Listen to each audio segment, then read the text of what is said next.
Rio de Janeiro, forensic investigators and researchers awaited access Tuesday to the National Museum of Rio de Janeiro, got in a fire, to find out how the blaze began and what remains of the 20 million artifacts that made the museum one of the most important in Latin America.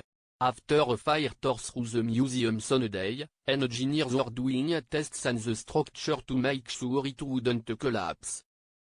Authorities had expressed concern Monday that internal walls and parts of the roof were weak. The museum held Latin America's largest collection of historical and scientific artifacts, and officials suggested that the damage could be catastrophic, with one official telling Brazilian news outlet that as much as 90% may have been destroyed. The cause of the fire was not known. Federal police will investigate since the museum was part of the Federal University of Rio de Janeiro. But protesters, commentators and museum directors themselves said years of government neglect had left the museum so underfunded that its staff had turned to crowdfunding sites to open exhibitions. In another example of struggling public services, firefighters initially struggled to contain it because the hydrants closest to the museum did not work. Instead, trucks had to gather water from a nearby lake. Roberto Leyer, rector of the Federal University of Rio de Janeiro, said it was well known that the building was vulnerable to fire and in need of extensive repairs. In fact, the institution had recently secured approval for nearly $5 million for a planned renovation, including an upgrade of the fire prevention system, but the money had not yet been disbursed. On Monday, officials promised $2.4 million to shore up the building and promised to rebuild the museum. Those saying that the museum will be rebuilt are not telling the truth, said Luis Philippe de Orleans y Bregans, an heir to Brazil's last emperor. The building could be rebuilt, but the collection will never again be rebuilt.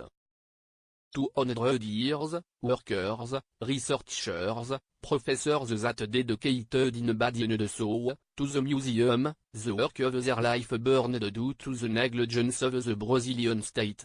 The museum, whose main building was once home to the royal family, had extensive paleontological, anthropological and biological specimens. It also contained the skull called Lucy that was among the oldest fossils ever found in the Americas. It held an Egyptian mummy, the largest meteorite ever discovered in Brazil, one of the few objects that officials could confirm had survived. Some parts of the collection were held at other sites and thus spared. Luis Fernando Dias Duarte, the museum's deputy director, said that anything held in the main building was likely destroyed, and Christian Serrello, a vice director of the museum, told the G1 news portal that maybe around 10% of the collection had survived. For many in Brazil, the state of the 200-year-old Natural History Museum quickly became a metaphor for what they see as the gutting of Brazilian culture and life during years of corruption, economic collapse and poor governance. Brazil has struggled to emerge from a two-year recession and seen its political and corporate elite jailed in Latin America's largest corruption investigation. The country has been riven with deep political divisions following the impeachment and removal of former President Dilma Rousseff. Di Lorenzo reported from São Paulo. National Museum website, http://www.musenacional.uferj.br/